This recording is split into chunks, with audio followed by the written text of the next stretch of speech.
Apa ini? Biadab, ini kurang ajar. Ini Taliban, ini biadab yang bertuah. Memang kurang ajar, ini bawa mata layak dulu sini. Something, what you want.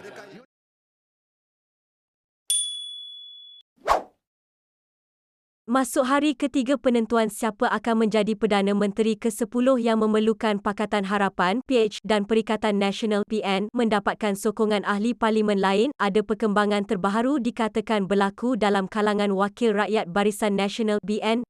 BH difahamkan, 30 ahli parlimen BN dikatakan hampir mencapai kata sepakat untuk tidak menamakan mana-mana pemimpin daripada PH atau PN sebagai calon Perdana Menteri. Mereka sebaliknya bersetuju mempersembah cadangan kepada Yang di-Pertuan Agong hari ini supaya fungsi kerajaan sementara yang sedang berjalan diteruskan dalam satu tempoh tertentu sehingga sebuah kerajaan baharu dibentuk kelak. Sumber parti itu memaklumkan, semua ahli parlimen BN dijadual menandatangani satu akaun bersumpah SD pagi ini bagi menzahirkan cadangan itu untuk dipersembah kepada Agong sebelum jam 2 petang ini. Saingan untuk menjadi Perdana Menteri ke-10 terarah kepada pengerusi PH, Datuk Seri Anwar Ibrahim dan pengerusi PN, Tan Sri Muhyiddin Yassin. Pada PRU 15, PH memperoleh 82 kerusi parlimen, manakala PN pula mendapat 73 kerusi. Untuk menubuhkan kerajaan, sesebuah parti atau gabungan parti perlu mendapat majoriti mudah sokongan 112 ahli parlimen daripada 222 kerusi di Dewan Rakyat.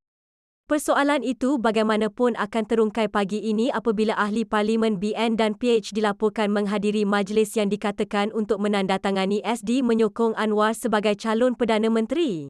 Kata sumber itu lagi, kesepakatan itu selepas BN tidak mempunyai jumlah ahli parlimen mencukupi untuk membentuk kerajaan, namun sedar suasana politik tidak menentu juga memaksa fungsi sebuah kerajaan sementara diteruskan khususnya dalam menjamin kelancaran urusan parlimen dan pentadbiran kerajaan. BN tak boleh menawarkan sebarang rundingan dengan mana-mana gabungan membentuk kerajaan. BN parti yang kalah dan bilangannya kecil. Gabungan yang menang seharusnya berunding mencari jumlah sokongan dari parti lain untuk bentuk kerajaan, katanya. Semalam, media melaporkan Al-Sultan Abdullah Riayatuddin Al-Mustafa Billah Shah berkenan untuk melanjutkan tempoh masa selama 24 jam lagi kepada parti politik untuk membentuk kerajaan yang sepatutnya sehingga jam 2 petang semalam. Selaras lanjutan itu, parti politik memiliki lebih masa untuk merundingi pembentukan kerajaan pasca pilihan raya umum ke-15 PRU 15 sekaligus menamakan seorang ahli Dewan Rakyat yang mendapat kepercayaan majoriti untuk menjadi calon Perdana Menteri ke-10. Ditanya sama ada tempoh masa ditetapkan dalam SD bagi meneruskan cadangan fungsi kerajaan sementara, sumber berkenaan memberitahu ia seelok-eloknya sehingga sebuah kerajaan baharu dibentuk. Tok Mat Timbalan Pengerusi BN, Datuk Seri Muhammad Hassan pun sudah nyata hasrat untuk BN membantu teruskan fungsi kerajaan sementara ketika waktu peralihan pasca PRU. Ini sebahagian usaha tak mahu lagi kebuntuan politik seperti ini berterusan, katanya.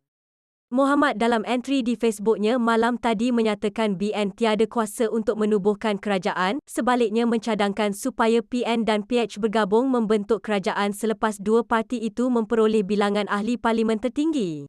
Kami BN menerima keputusan rakyat yang menolak BN. Maka kami bersedia menjadi pembangkang yang bertanggungjawab check and balance kerajaan baharu.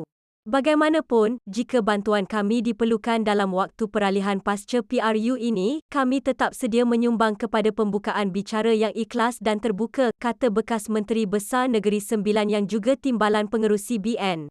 Pertemuan ahli parlimen BN dan PH semalam menemui jalan buntu selepas tiada sebarang SD ditandatangani bagi menyokong pencalonan pengerusi PH, Datuk Seri Anwar Ibrahim sebagai calon Perdana Menteri. Ketika usaha digiatkan pemimpin tertentu dalam BN supaya gabungan PH dan BN direalisasikan, wujud protes dari kalangan ahli parlimen gabungan itu sendiri yang menentang usaha itu. Selain Naib Presiden UMNO yang juga ahli parlimen Bera, Datuk Seri Ismail Sabri Yaakob, pemimpin lain yang dikatakan turut menentang usaha menggabungkan BN dan PN adalah Bendahari BN yang juga ahli parlimen Sembrong, Datuk Seri Hishamuddin Hussein.